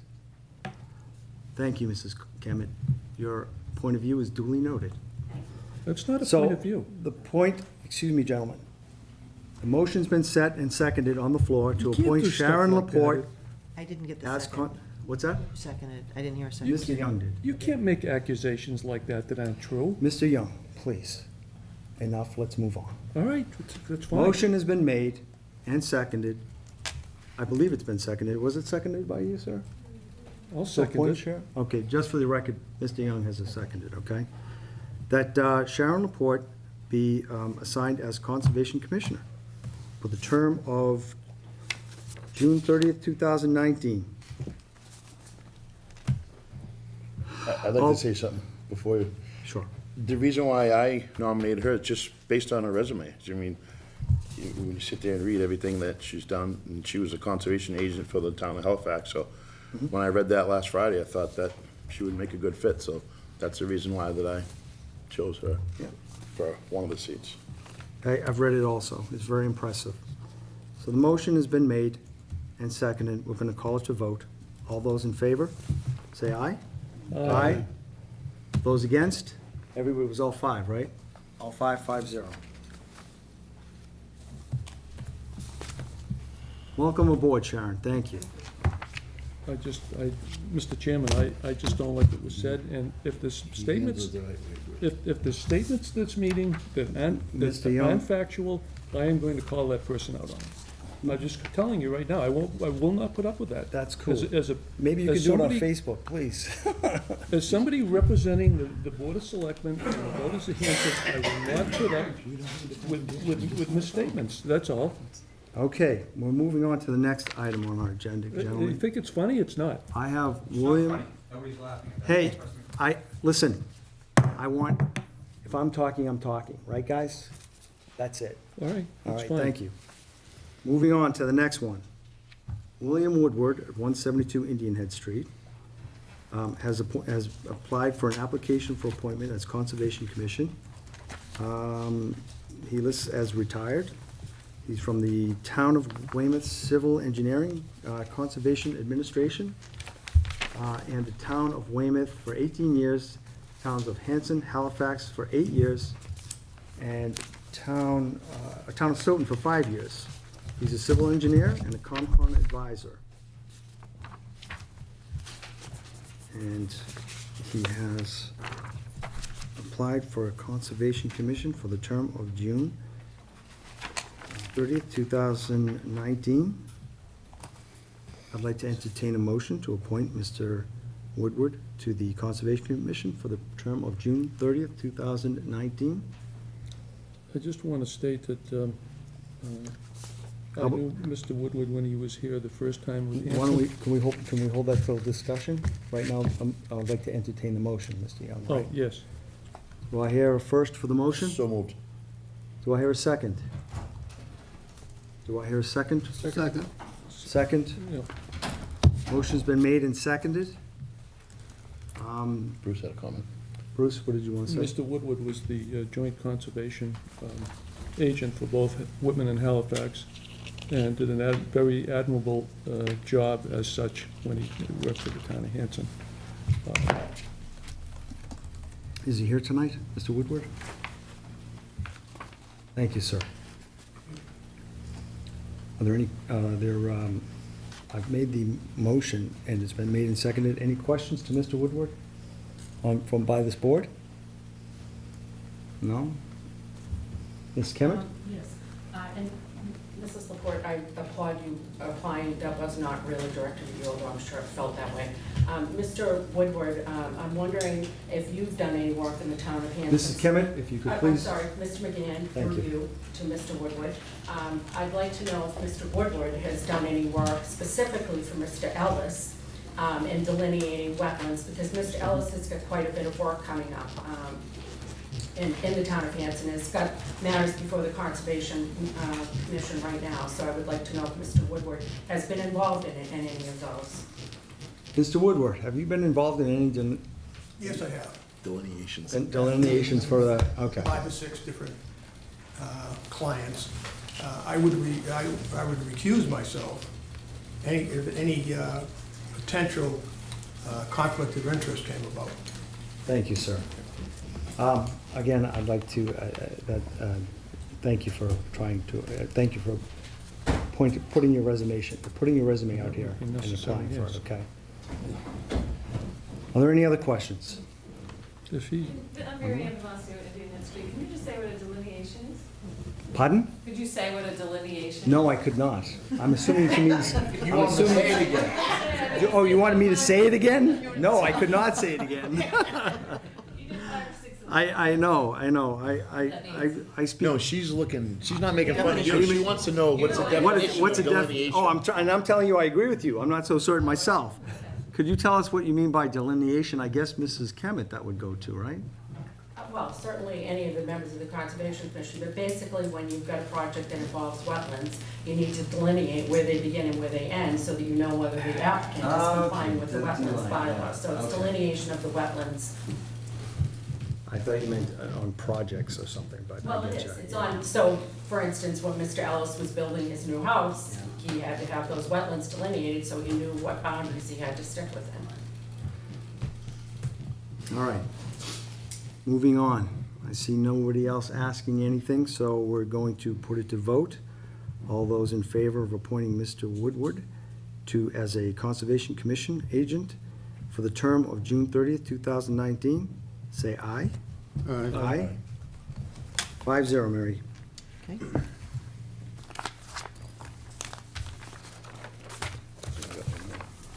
We have one more. just keep, Keith Boyle withdrew his application. So we have Mr. John Kemet from 83 Bay State Circle, and he's currently a commissioner on the Conservation Commission. He has given us a reappointment page request, in addition to reappointment from several points that he's tracked on as his position currently as the position as he currently holds to what he's accomplished on this position. And is Mr. Kemet here today? Yes, he is. All right, are there, I'd like to make a motion for John Kemet to be on conservation for the term to expire motion in has 3 been, years, 2019, June 30. motion has been made to appoint Mr. Kemet as Conservation Commissioner for the term of June 30th, 2019. Do I hear a second? Second. Motion has been made and seconded. I'm going to put it to vote. Actually, it's discussion. Any questions? Yeah, I'd like someone to. Would you stand up, John, please? Thank you. I'd like someone to tell me any projects in this town in the last 10 years since Frank and myself have been commissioners that has been denied. Thank you. All right, are we ready to move? Any other questions? Mr. Chairman, I just want to mention that I did get an email from a resident who wasn't able to attend tonight. Her name is Jennifer Killian. She was really hoping to attend tonight's meeting, but childcare issues have arose. I'm hoping and supporting that the board will reappoint John Kemet and Frank Skellinger to the Conservation Commission to continue the hard work that they have been doing. There are times when fresh faces make sense, however, there are times when people need to be allowed to continue with forward progress. I would like to see them given a chance to continue. They are an asset to the community and greatly appreciate it. I just wanted to, that did pop up well during the meeting, so I wanted to get that out there. Thank you, Mary. You're welcome. Thank you, Mrs. Killing. Could I ask Mr. Kemet a question? Certainly, sir. Actually, you have to ask it through me, but go Through ahead. you, Mr. Chairman, I'd like to ask Mr. Kemet a question. Mhm. Mr. Kemet, was there ever an instance where you have ever been pressured by anyone on this board, or any other board for that matter, to turn a blind eye to the conservation bylaws in the town of Hanson, or to the Wetlands Protection Act, and just push something through as such? That's a difficult question because, sometimes when someone is sitting in a room, especially, a room where there's a large group of selectmen in a contentious project that they may feel should be approved, and they may even feel that the Conservation Commission was not voting in a positive way. It would seem intimidating, and at that point, it might seem like that was a problem. Yeah, so to answer your question, yes. So nobody's ever approached you personally and tried to get you, twisted your arm, or told you that you should violate the Wetlands Protection Act in an effort to push through a project? No. But yet, All right, a couple of selectmen sitting in a room intimidate you? Mr. Oh, sure, Mr. Young, I that's think covered you, in the ethics stuff, so. Mr. Young, I think What's he's, covered? Wait a minute, what ethics stuff? Bruce, I think he's answered the question. In my understanding, he's answered it full. Really? Yes, sir. Okay. Okay. Are there any other questions? Mary Ann? Yes, Mary Ann Demasio, Indian Head Street. I'd just like to show my support also for John Kemet continuing in this position on Conservation Commission. Thank you. Appreciate that. Yes, Mr. Chairman, Joe Campbell, Wood by Half. I also too am here to present my support for Mr. Kemet, not only on conservation, I see a beacon and a guiding light, but in many other aspects here in the town.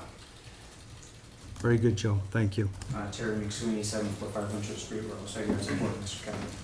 Thank you, Terry. Susan McSweeney, 745 Winter Street, here to support John Kemet. Right. Liam McSweeney, 745 Winter Street. I'd also like to say I'm here to support John That's Kemet. the whole family. Very good. Good to see you, man. You still doing soccer, Gary? Yeah? Yeah? Yes, Joe Campbell. I'd like to support John Kemet too, and not just for that, and Joe Campbell is absolutely right. Over 10 years ago, when I needed help with girls softball, no questions asked, John came down and did what I asked him to do. That's terrific, Jim. That's I give him my terrific. support too. That's terrific. That's really is. So I think that's wonderful. Thank you all for coming. It's much appreciated. Any other questions? All right, we're going to put it to vote. All those in favor of appointing John Kemet as Commissioner to the Conservation Commission for a term of June 30th, 2019, say aye. Aye. Those against, say nay. Nay. Motion is denied. I didn't vote. Did you, no, abstain? Yeah.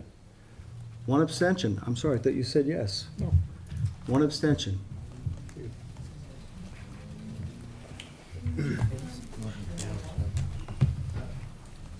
Tie fails. Right.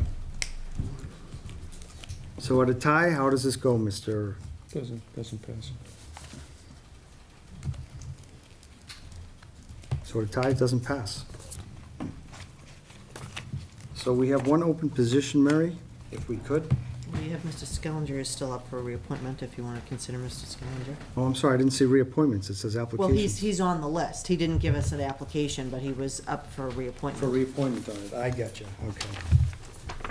Okay, so we have, and do we have any information on Mr. Scallinger? No? It's a long time member of the town council. I'm reading for those people in the audience too, right? Okay. So we've got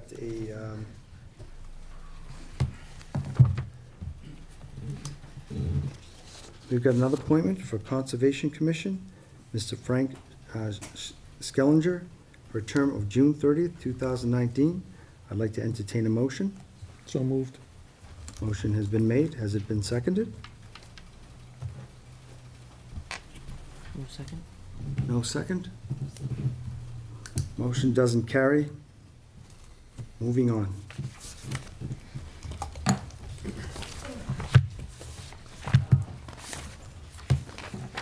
Next item on our agenda is old business. Update on the Whitman-Hanson Community Access Agreement. We actually have a contract agreement by and between the town of Hanson and the Whitman-Hanson Community Access Corporation. Why don't we hold on till the room clears? Mention that. I didn't know that. Jay, did you turn off the air conditioning over there? Just for I would conservation. never touch the air conditioner. It feels like it. It's hot enough, in- Conservation. it's hot enough in here. Almost everything unless it says specifically. Oh. Work with me, will ya?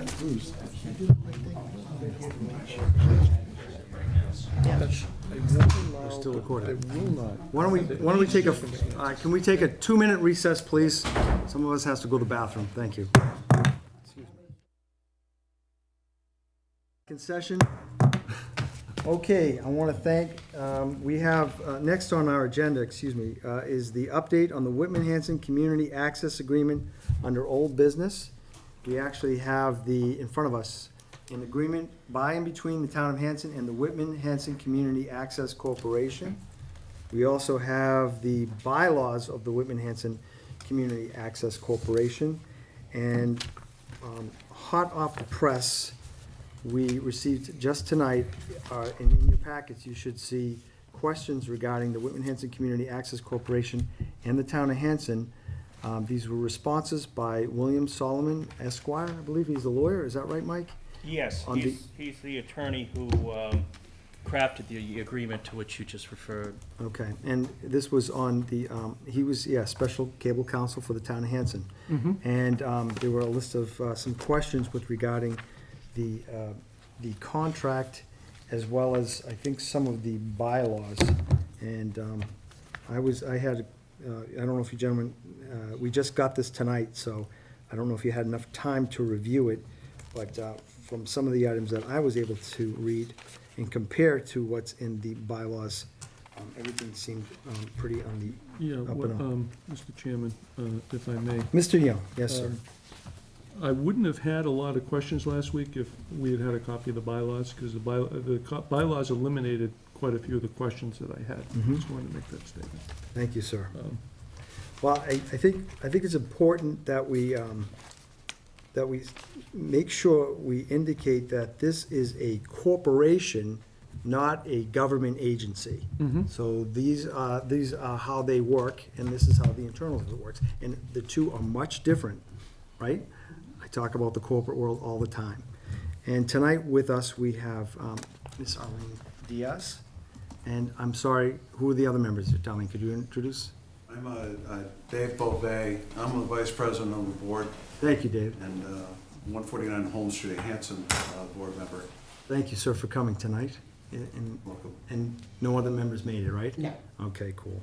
So, so we gathered here because there were some questions regarding, obviously, we knew that we had an issue with the agreement, which is actually the contract between the town of Hanson and the Whitman-Hanson Community Access Corporation, which we recently reviewed and found to be expired 1 year. Is that correct? Yes.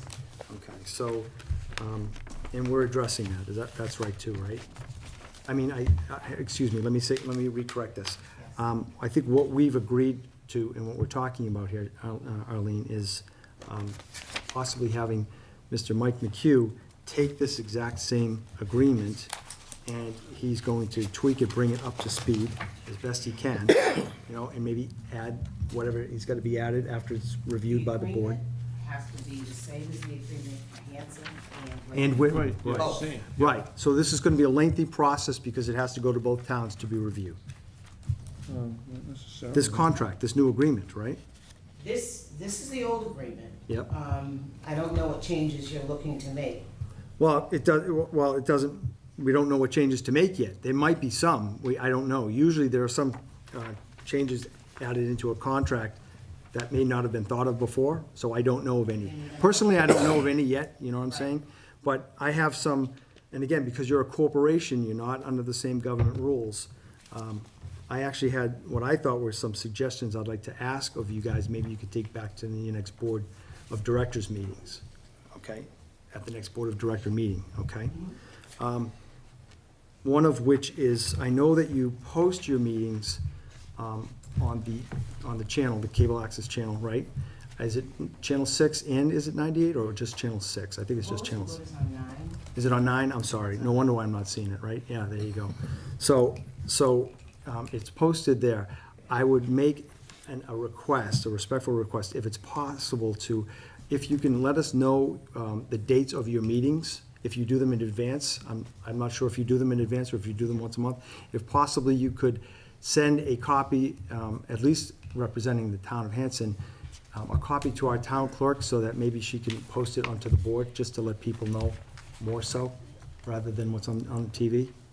That makes sense? Chairman, I think it's like 14 days they have to give notice.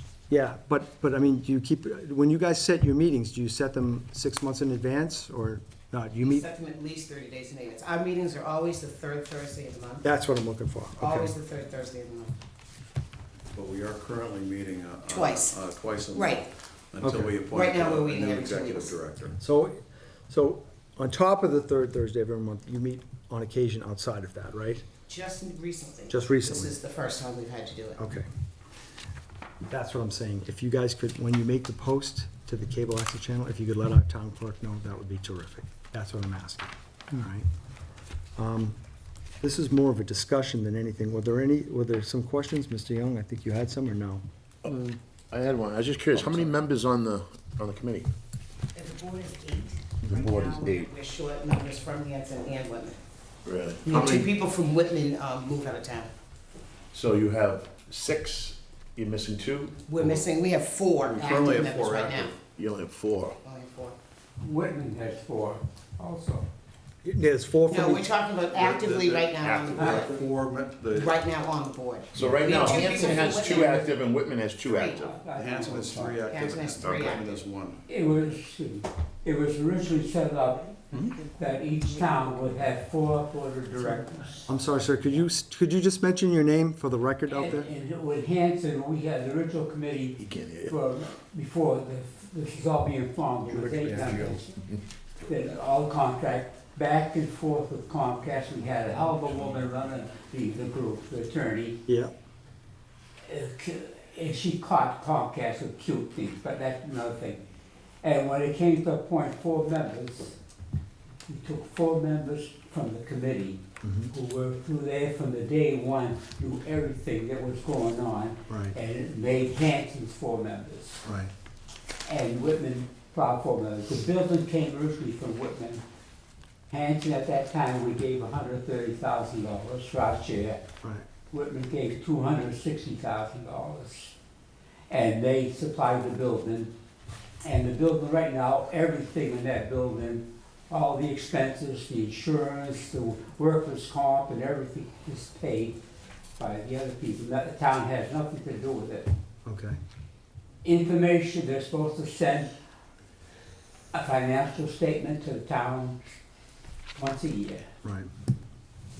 And if there's any town or any board or member that wants to know something, they can request it, and the people are obligated to give the information with a reasonable request and a reasonable amount of time. Right.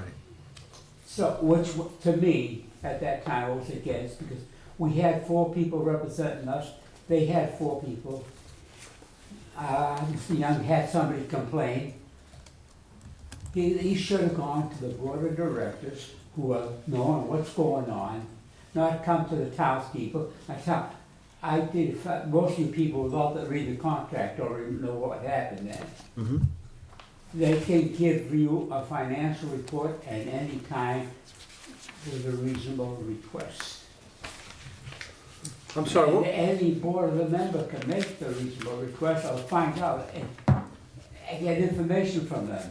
Even to give them Sam over here. Well, I'm telling you, you want me to tell you why? Well, wait a minute, stop, But wait a minute, you've got- gentlemen, You've please. got 4 board of directors, ask them what's going on. Yeah, yes, sir. I do have one thing to ask you. I have one question for you. What's your name again? Baggio, George Baggio. George Baggio. Yeah. That was, I already knew, I'm just saying it for the people out there, because you're on TV, We smile. know about you a long time before you got here. Okay, Can I so, address Mr. Baggio, please? through me, sir, yes. Yes, thank you. Mr. Baggio, we didn't get a complaint, I got a inquiry from a citizen as to how it operates. I obtained a copy of the agreement, okay? And I had in my hands a copy of the agreement. But you never had the bylaws. Yeah, I never had the bylaws, and it was posted. It was a posted meeting that we were gonna be discussing this last week, okay? So, I read through the agreement and I raised certain questions about the agreement, because I didn't know what the answers, I didn't even know there was a corporation. I venture to say 99% of the people in this town didn't know that a corporation even existed, okay? I didn't know it existed, and they called me Mr. Know-it-all. So if I didn't know a corporation existed, a nonprofit existed, then 99% of the people didn't know. And I asked certain questions at the last meeting and brought up certain questions. I wasn't trying to be negative, I was just asking questions which we eventually got the answers to. It's as simple as that, I understand. okay? Okay. But it didn't do the townspeople anybody good to have a newspaper. I wanna know where every dime goes, I wanna know what this goes, I wanna know what the holiday, I wanna know, because one member of the town asked for information. That's what the board of directors are. Give them a request, and give them 30 days to answer any questions. Did your one member of the town ever been refused information from the board of directors? Right. I didn't, because they didn't even know there was a board of directors, that's why. Well, that's what you should have said. Okay, Talk to them and find out. If you can't get information from the board of directors, then come to us. We've got that. At that time, I thought everything was covered. right. With the board of directors representing the town, a board representing Whitman, a contract for the town to them, a contract from Whitman to them. Okay. And they had to wait to get the tax exempt status. Right. And The 501c3, yeah. I'm telling you, the first financial reports, those people didn't spend a dime. They're there. So, But the way the newspaper article, might have been, the newspaper man's embellishing it. We wanna know how much we spend on pencils, toilet paper, and all of that. Blame the It's ridiculous. People hold on for a second, hold on. One thing, Bob, that's okay, no worries, no worries. I have no So, clue. I have another I just want to make one thing that clear, because I'm reading in here, and it says, an annual report, at least once each calendar year, the Whitman Hanson Access shall submit to the town an annual report, which shall contain at minimum the following: a summary of programming and services provided, list of future goals, current and complete listing of Whitman Hanson Access Board of Directors, a complete current inventory of all equipment, and a financial statement. In addition, a year-end fiscal audit prepared by an independent certified public accountant shall be submitted to the town at least once every 3 years or otherwise required by law. So, I think some reports have been sent to us, as my understanding. There's some that haven't. But there's some that haven't too, right. So, and we're gonna remedy that, is that correct? All right, perfect. And that goes in terms of also with the audit, fiscal year-end audit, which I think, Arlene, occurs, is that Yes, correct? yes. Okay. I just have a question about going back to the contract, because Sure. you're gonna be doing that through Bill Solomon. That's correct. So any changes you're proposing, you also have to deal with Whitman. That's correct, Okay. yes, ma'am. Yep, and so you're right, so for clarification, Mike will just take the same contract, because we're trying to save money on attorney's fees, sorry, Jay, okay? And he'll, Bill will do the contract for you. Yeah. But we pay him. yeah, right. Oh, I see what you're saying, so you paid him for, as a We pay corporation, him. so he Once has to the look at it. contracts are That done, makes sense, we okay. pay him. I do have one question. It's been stated through the grapevine that the members receive payment, but I've seen, I just know wanna where make that sure. information came from, Yeah, that website that you gave me. yep, But if you look at the information, it says there are 4 employees. yep, It tells you the annual compensation. There's a line that says directors and officers. yes. That line has like $85,000. That is salary, insurance, dental and health insurance for the executive director. If you look at the bylaws and you look at the contract. I did. Board of directors, Yeah. Absolutely, and that, absolutely nothing. and by the way, that It was, does say that in there. it was confirmed with what we got. Absolutely. So That's what the section bylaws 7, say. directors shall receive no compensation for their services. Right, and it was Yeah. just the way the interpretation. I on understand. that website. Yeah. I get you. So I just wanted to put that myth to rest, okay? Mr. Chairman, I have one more question. Yes, sir. It's interesting to read the bylaws, because if you read the bylaws, there's a section in there. I'm sorry, I'm hard of hearing, I can't hear you. If you read the bylaws, okay, the bylaws that were created for the Whitman Hanson Cable Access Corporation, I don't know, I'm sorry, I'm missing half of what you're saying. yeah, My hearing aid is So, not so working. Yeah, what is okay. it? Tell me, you know. But like I say, no, I there's just, a lot of work Ask going Arlene. on. no, Arlene, My first suggestion is get your board of directors, for them, up to date. no, And I had any some- questions, yeah, I have something, contact, if they can't do Well, the job, it then is- we find it's a somebody who can. it's a statement We'll rather do than that. a statement rather than, it's a statement rather than, it's Okay. a statement rather than a Okay. question. Okay, Could you ask, through me, Mr. Chairman? Through you, Through me, Mr. Chairman, Yeah, through you. to Arlene. To Arlene, yes, it isn't really a question, it's a statement, okay? When I read the bylaws, it says, technically, all right, that every single household that has that is subscribed to subscribe to cable, and any business owner who is subscribed to cable has the right to go down to the cable studio and apply for membership in the Whitman Hanson Cable Access Corporation.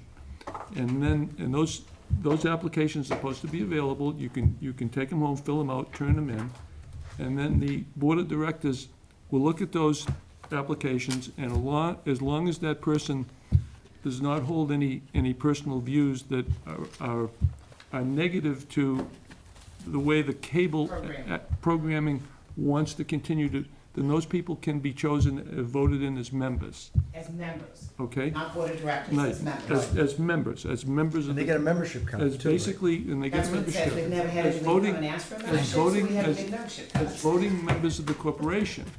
And then once every year, there's supposed to be a notice of an annual meeting, And we do that, the okay. annual meeting, yeah. And the members have a right to attend, and each member has one vote. And there are 2 members of the board of directors who were chosen by the membership, okay? There's 2 members, how many members are chosen by the board of directors? It says all residents of the town of Whitman and Hanson and all business corporations, right? Yeah, Organizations, institutions, and other entities which are Right. located in said towns shall be eligible. It doesn't give you it doesn't give a no, it limit. says, yeah, but as far as choosing the board of directors, there are two members of the board of directors who can be chosen by a vote of the membership.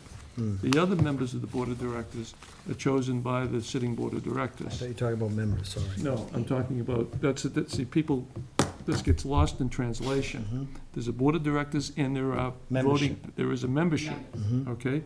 So technically, you could have an annual meeting that's basically packed if you had people who were members, but you have to apply to be a member, and those people can put their 2 cents in at the annual meeting, and they have one vote. Are they packed? They have one vote on Guys the should have agenda. food. We're still That's trying to get why. volunteers. So You need food at your what's really funny about this is there's probably 8,000 potential people who could be members of this corporation. And yet, I don't think there's any members of the corporation other than the board of directors, because the board of directors are automatically become members of the corporation, okay? It's not his contract. I'm just telling you what it says. They can't even get board of directors, let alone members. No, but I don't think anyone knew that. I didn't know that I could be. I'm sure once they that I find could out, be they'll all members line of up a- and apply. That I could be a member of the corporation. Once you become to be a member, we're gonna ask you to volunteer. I did my time years ago as a So volunteer. if you, where can we get a forms for membership? Because I'd like to be the first one. Yes. I want Okay. my, You look in the All right? office. If I may. Does it say number 1, 0001? Something like that? We That would could be actually terrific. index them. Okay.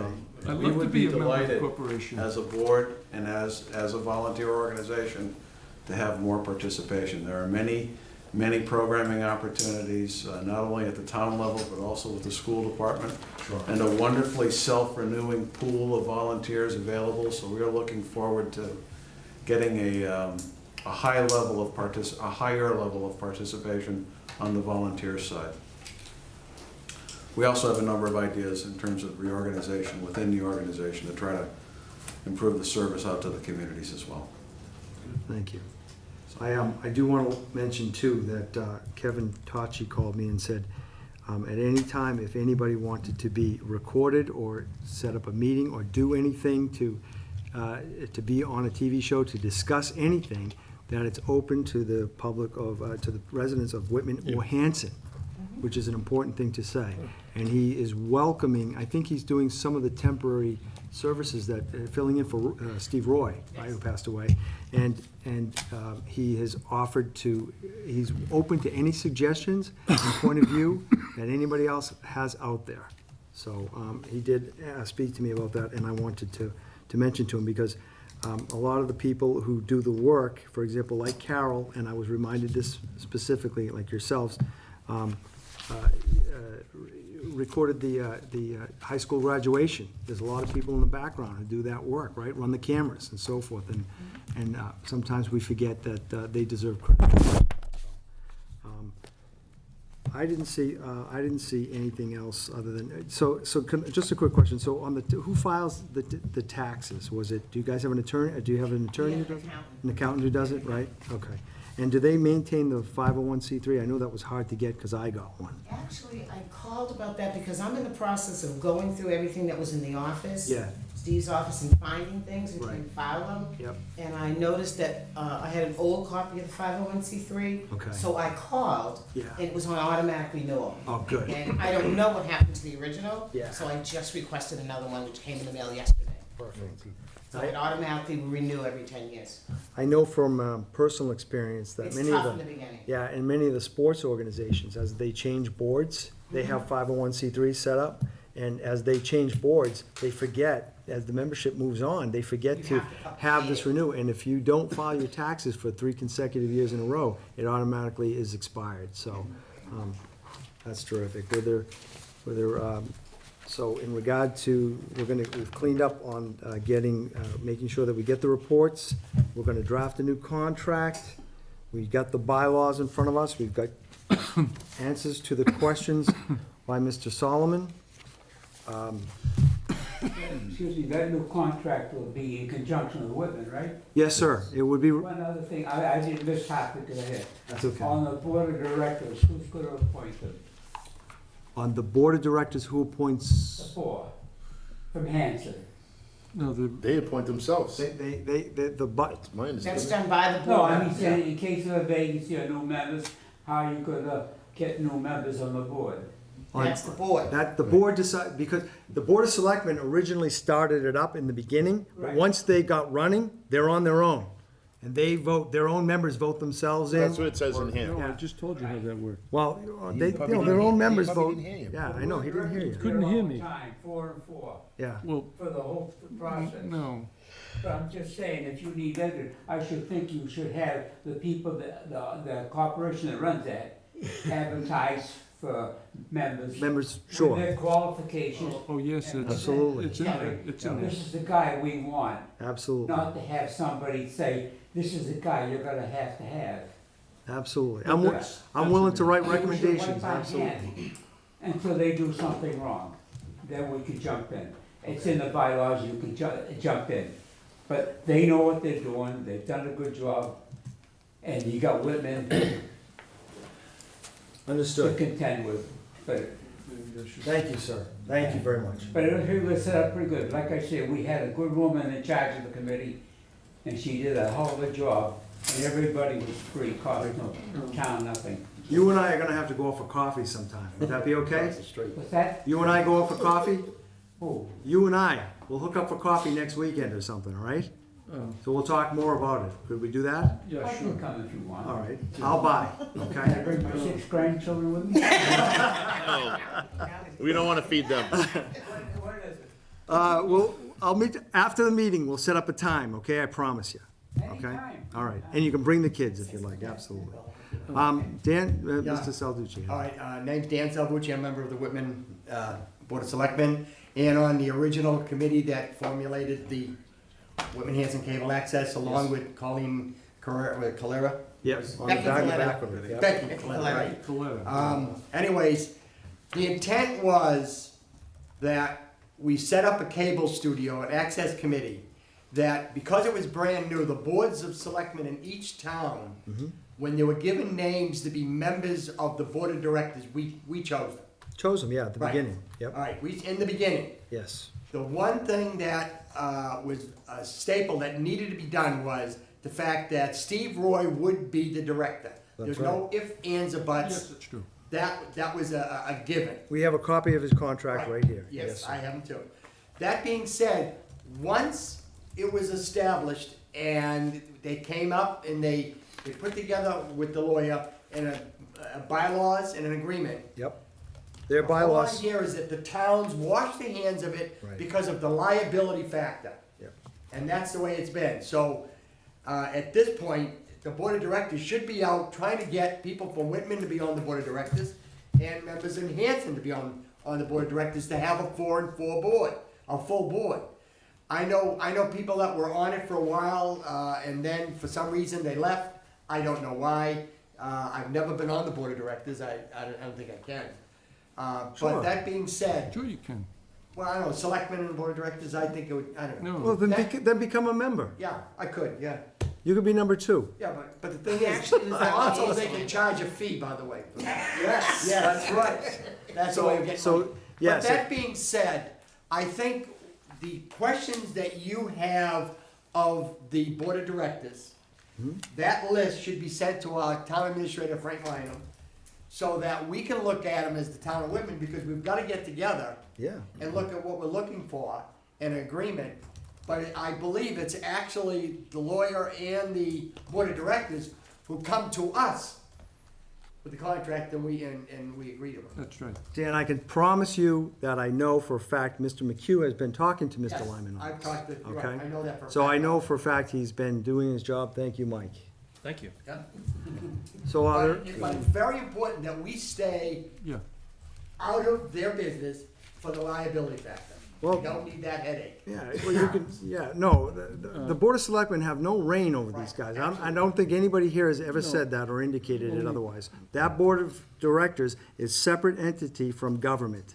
That's clear. I said that in the Nobody has beginning. yes. and I'm saying it now. The only thing, Mr. Chairman, I'd like to reiterate Sure. is the only part the Board of Selectmen play is kind of like overseers on these annual reports, the annual financial reports, and the quarterly audits, because the Board of Selectmen are responsible for signing the cable contracts in both towns with Comcast. And that's what we thought we signed when. And basically, As part of and this. basically because 5% and then 4.75% of every the gross amount of everybody's cable tax bill goes to support Goes the to cable cable, studio, and that's why the selectmen are kind of like the overseers of the financial situation and basically how the cable studio is operating, because we get an annual report of how you're gonna operate that cable studio over the next year. Yeah, but I think it's our obligation to negotiate with Comcast, not the cable studio, but Comcast itself, to make sure that those funds will be going to the cable studio. Because that's one reason Verizon is not in yes. Whitman. That's for the funds, yeah, but if anybody has any questions, are we all in agreement that they could come to your meeting? Absolutely. Simply ask. Oh, yeah, they're all open to all the meetings are open to the public. Absolutely open to the public, right? Yes. Thank you. We'd be delighted for the company. Sounds like you guys would be. How much is it a fee, We have decided.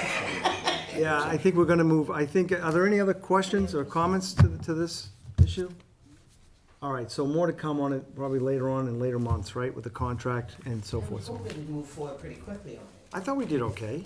No, not tonight, I'm talking about with the contract in general. Oh, I'm with you. Okay, absolutely. We'll do the best, I promise. to Did you get the questions and answers that came in tonight? I just got them, so. I talked to him just before I came. They're basically You've been the served. same of, Okay. they're basically the same points as what's in your bylaws, to be frank. Because before the questions were asked, we didn't have a copy of the bylaws. Okay, did he not have a copy of the bylaws? He wasn't sure whether the copy he had was the final Current, copy. yeah. So I send him what you gave me What I on gave Friday. you was the revised copy, and we actually, in April, said it was time for us to look at the bylaws again. Yes. Because we try to do that every 4 or 5 years. So, I think he had the copy that We I had had, which was draft. marked which as is the draft. revised, Yeah. right. No, one I had originally was draft. Right. So he wanted to have had something updated, so I gave him what you gave me. That was the only question, because again, like she said, we had the draft from when you first started. Way back. And I wanted to make sure whatever we provided to the board Yep. was what you were currently acting under. Okay, I learned a few. Thank you guys for coming, I'm grateful. thank you. Thank you very much. Very informative, thank you. Next on our agenda are committee reports. Ponset Pond Committee, Mr. Howard? I have here a report that I received yesterday. It says, "No good news is passed along." But a year ago, the cyanobacteria count in Westbourne Ponset Pond was 83,000. In Westbourne, and 2,000 in East Pond. What does that mean, Don? This parts per of cyanobacteria. Okay. The report I got here from, can't read it, June 23rd, so that's not too long ago, Okay. from the Department of Public Health. Currently, they're taking samples from East and West Lake. The East Lake shows the count is so low they can't count it. Okay. But on the West Lake, the levels on cyanobacteria on 4th Avenue Beach was 293,000 cells per million. On Avenue Beach, 4th Avenue Beach, there's 300,000 cells.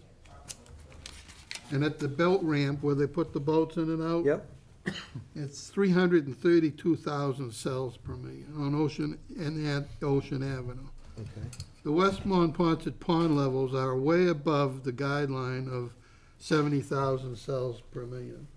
In other words, I don't know what, see, the state operates that boat ramp. Just my opinion, but I think the state should close that boat ramp because human beings are affected by the cyanobacteria. And if you've got water skiers or people swimming and it hits you in the face and so forth, that shouldn't happen. they're working on now to try to get the state to close it down, so the people aren't using it. Because those To be levels are on the high. safe, right. Okay.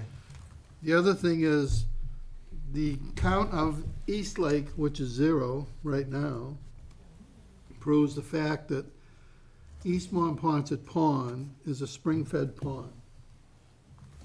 And when the earth was created, the flow of it went from east to west to Stump Brook. Brockton, by putting the dam in at Stump Brook to raise the level at 52 feet plus so they can take water, has reversed the flow in that area on the Echo series. So it needs to be treated, but it should be treated when it's lower. So what they're trying to do now is get the sluice gate open to lower the pond in West Monpont. Lower the level, okay, yep. All right? Yep. Another thing I found yesterday in the Brockton Enterprise, I don't know if everybody's got it, but the Brockton mayor wants to put Aquaria to test. Brockton right now, for fiscal 2017, Brockton will be paying $6.57 million. It's a fixed charge for the desaltation plant, which is located in Dayton. And the charges that we're paying for now in Hanson is $3.81 for 1,000 gallons. That's what we're paying to fill our tank, well, to fill our water system and fill a tank with. And hopefully, like I said, by the end of the week, or maybe next week, we'll be back on our own water, so that we won't have to purchase any more water from Brockton. And so, combining these two little articles, I tried to bring the public up to date on what's going on with Hanson Water. I agree with the public. The water stinks at my house, and I drink it, but I don't like to. I got Poland spring water that I'm drinking with. So I do take a shower with it. Thank you. Thank you, Mr. Howard. Next on our agenda is the Indian Head and McQuam Priority Repair Committee. Mr. Young. We had a meeting last Saturday, as I'm sure you know, Mr. McGann, because Gale Engineering has come out with the plans and specifications that they're going to be going out to bid, I think the first week in July, if I'm not mistaken. And they had come up with an estimate for the total. Maybe you can read that. $266,500. That was their estimate, and involved the various specifications in there. Finished carpentry, roof replacement, roof areas A, roof replacement, and fascia trim and soffit panels. Yep. And so they'll be going out to bid on that, and they've come up with a time schedule that will complete the project before school opens, because they can't be working on that project while the kids are when the kids go back to school. So they have a estimated final completion date of August 26th, I believe. Is that true? Yes. Yes. So All that's- work shall be performed, let me see. Schedule is defined of work between the days no earlier than July 15th to August 19th, 2016. All work shall be performed Monday through Friday during the designated hours. And then there's a work schedule, 7 a.m. to 5 p.m. daily. And then there's like in the last contract, there is a liquidated damages can be assessed after that date. And it's important to state that $266,500 is not the actual number, but bids come in. The bids could come in well under this amount, Yeah, right? could come in well under that amount. And if I recall correctly, I think at town meeting, we allocated $322,000, we thought, That's correct. right? Yeah. So the difference of that money from the 266 to the 322 should be going back into the coffer, I take it, yes? It's in an article, and then once the project is complete, remains in the article until such time it's Completed the job? job's completed, and then it would have to be transferred by a vote of town meeting, correct? I think so. It's in the article. Yes, yep. Well, that's good, because I'm pretty sure that would be something I'd like to present, Mary, if we put that on the agenda, all right? Okay, unless We'll the put school money comes up back. with something else If that we're needs to taking be money fixed, out, then we'll take it out and put it, put give it it in to Bruce. that. Or we'll put it in the stabilization fund that we've created for schools. That's right, too, that would be good We to put it add. in there, right? Yeah. Thank you, Mr. Young, very much. Highway Building Committee, Mr. Scott. Our next meeting is July 11th, and nothing further to report, Mr. Cool. Is it held here, Bill? At the Highway Department. At the Highway At the Department. meeting room. Sorry, I apologize. I think it said that. All right, next item, I guess we're moving to executive session to conduct strategy with respect to collective bargaining or litigation. If an open meeting may have a detrimental effect on the bargaining or litigation position of the public body and the chair so declares. Police union and administrative professionals union, cell tower, and legal update from town council. We have to take a roll call vote, I believe, to go to executive session. You want a Mr. Howard? motion first? I don't, So do we have to moved. motion it first? We do, I apologize. So moved. So moved, motion's been made. Second. Seconded, Yes. I'm in favor. I'm in favor? I'm in favor. Yes. Okay, so we're in executive session. Thank you all for coming tonight.